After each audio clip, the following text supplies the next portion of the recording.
आज पहली बार तुम्हारी वाणी में ऐसा उल्लास और मुखड़े पर चमक दिखाई देती है। हाँ माता, सोते सोते ही ऐसे लगा जैसे मेरा बायां हाथ मेरे स्वामी के हाथ तक पहुंच गया। पुत्री, यूं कह कि तेरे नाथ श्री राम का हाथ इस नरक से तेरा उद्धार करने के लिए उठ गया है। अवश्य उस विराट वानर ने तेरा संदेशा तेरे स्वामी को सुना दिया है। माता, आज बड़े ही शुभ शुकुन हो रहे हैं। मेरे बाएं अंग फड़क रहे हैं। अनजाने आनंद की लहरें उमड़ रही हैं अंतर में। तभी बड़ी प्रसन्न दिखाई दे रही हो। आज पहली बार तुम्हारी वाणी में ऐसा उल्लास और मुखड़े पर चमक दिखाई देती है।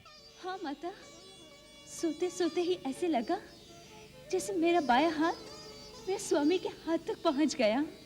पुत्री, यूं कह कि तेरे नाथ श्री राम का हाथ इस नरक से तेरा उद्धार करने के लिए उठ गया है। अवश्य उस विराट वानर ने तेरा संदेशा तेरे स्वामी को सुना दिया है। उनके पग लंका की ओर तेरा उद्धार करने के लिए बढ़ चुके हैं। यही अर्थ है तेरे अंतर में उमड़ते आनंद और इन शुभ शकुनों का। सच? हाँ।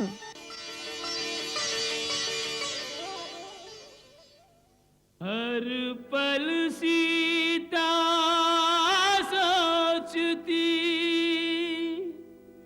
कब आवे श्री राम। असुर दुरात्मा को मिले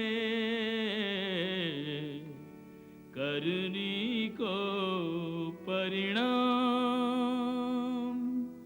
कब आवे श्री राम। सीते, पुत्री, पुत्री, सारे नगर में चर्चा हो रही है। क्या चर्चा हो रही है माता? कि राम की सेना समुद्र के उस किनारे आ गई है। गुप्तचर ये समाचार लाए हैं। सच? सच माता? मेरे नाथ देवर जी आ रहे हैं? सच आ रहे हैं? हाँ। मेरे सपने सत्य होने का समय आ गया है।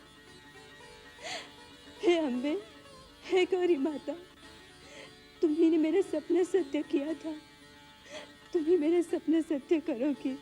इसे सपना मत कहो सीता, ये साक्षात होनार सत्य है। सुनकर लंकेश भी चिंता में पड़ गए होंगे।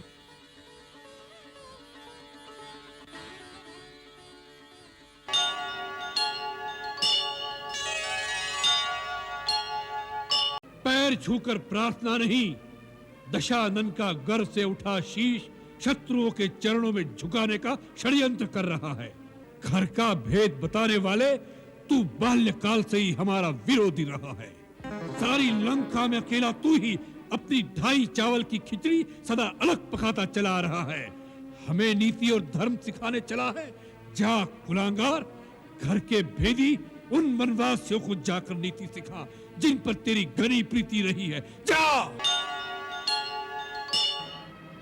महाराज लंकेश, मेरे आदरणीय भ्राता, कभी कभी काम और क्रोध की उत्तेजना के आवेश में कुमति मनुष्य को कुमार्ग की ओर खींच कर ले जाती है, परंतु अपनी भूल का भान होते ही सुधार कर लेने में ही समझदारी है।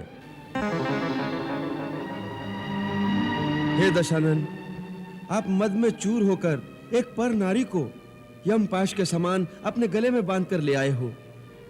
महाराज, वो राक्षस कुल के लिए काल रात्रि के समान है। विभीषण, तेरे सिवा किसी और ने ऐसा प्रलाप किया होता तो इसी क्षण उसे प्राणों से हाथ धोना पड़ता। क्षमा, क्षमा लंकेश्वर, विचार विमर्श में इस प्रकार प्रकोप शोभा नहीं देता। हे वेदवेत्ता, तनिक विवेक से काम लीजिए। जिस पर नारी का उसकी इच्छा के विरुद्ध पाश्विक बल के जोर पर हरण किया जाए, ऐसी नारी विष बुझी पैनी कटार के समान होती है। इसलिए मैं आपसे हाथ जोड़कर प्रार्थना करता हूं भैया कि सीता को सम्मान के साथ उनके पति के पास पहुंचा दीजिए। इससे आपका मान घटेगा नहीं, परंतु तीनों लोक में सुयश फैलेगा। मान बढ़ेगा नहीं, तीनों लोग हमें कायर कहेंगे। जहां वीर पुरुषों की सभा होगी वहां सब हमारी हंसी उड़ाएंगे। वीर पुरुष एक बार जो कदम उठा लेता है उसे पीछे हटाने में वीरता को दाग लगता है। परंतु नीति नीति शक्तिहीन पुरुषों का बुना हुआ एक ऐसा जाल है जिसमें वीर पुरुष कभी नहीं फंसता। नीति शक्ति की सेविका होती है। जो शक्तिशाली करता है वही नीति है, वही धर्म हो जाता है। नहीं भ्राता, नहीं, यह अधर्म है और अधर्म कभी धर्म का स्थान नहीं ले सकता। यह क्रूर शारीरिक बाहुबल धर्म को नहीं मिटा सकता। धर्म के पास आध्यात्मिक बल है, उसके साथ दैवी विधान की शक्ति है। केवल आपके इस अधर्म कार्य से सारे कुल का विनाश हो जाएगा। मैं अपने कुल के कल्याण के लिए आपके चरणों में गिरकर प्रार्थना करता हूं। पैर छूकर प्रार्थना नहीं, दशानन का गर्व से उठा शीश शत्रुओं के चरणों में झुकाने का षड्यंत्र कर रहा है। हमें पता चल गया है। वह वानर पहले तेरे घर में आया, तूने सीता का भेद बताया, उसने सारी लंका में आग लगाई पर तेरा घर ही बचाया। घर का भेद बताने वाले तू बाल्यकाल से ही हमारा विरोधी रहा है। सारी लंका में अकेला तू ही अपनी 2.5 चावल की खिचड़ी सदा अलग पकाता चला रहा है। हमें नीति और धर्म सिखाने चला है। जा कुलांगार, घर के भेदी उन वनवासियों को जाकर नीति सिखा जिन पर तेरी घनी प्रीति रही है। जा। भैया, मुझे गलत न समझिए। आप मेरे लिए पिता समान हैं। मैंने निष्कपट और निर्दोष भाव से सदा आपका भला ही चाहा है, सर्वदा आपके कल्याण की कामना की है। इसी भाव से मैं फिर आपके चरण पकड़कर प्रार्थना करता हूँ कि श्री राम त्रिलोकी के स्वामी हैं, उनसे बैर मोल न लीजिए। हट कुल कलंक, जा, मेरी नजरों से दूर हो जा। जा, लंका में तेरा कोई स्थान नहीं है। जा।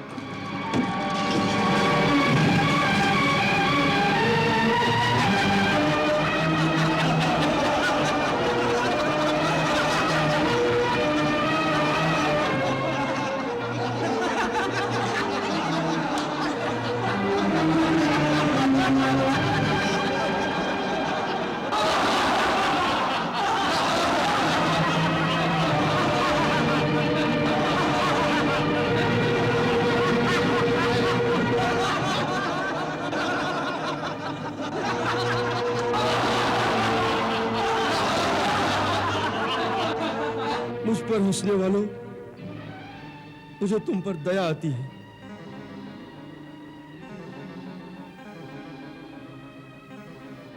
मैं तुम सबके सिर पर मंडराते हुए काल को देख रहा हूं।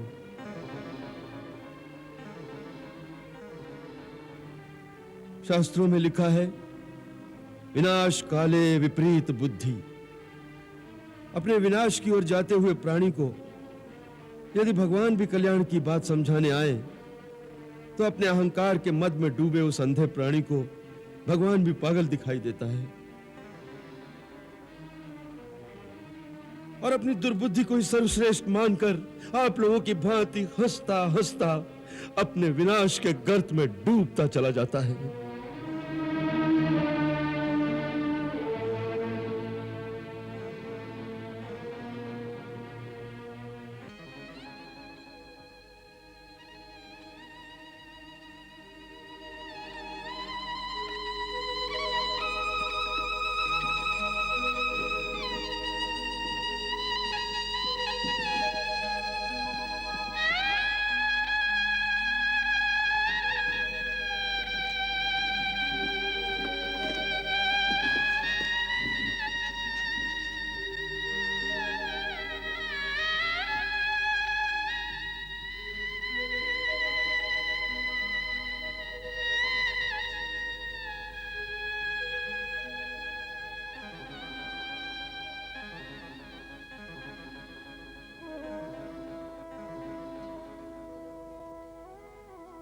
हे लंकापति, हर प्राणी का यह प्रथम धर्म है कि जब तक संसार में जिए स्वाभिमान के साथ जिए, क्योंकि स्वाभिमान के बिना जीने को जीना नहीं कहते, उससे तो मर जाना उत्तम है।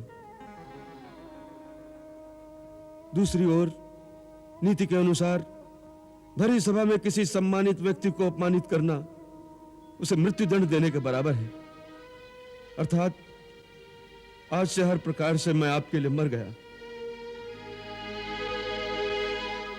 आपका और मेरा कोई संबंध शेष नहीं रहा।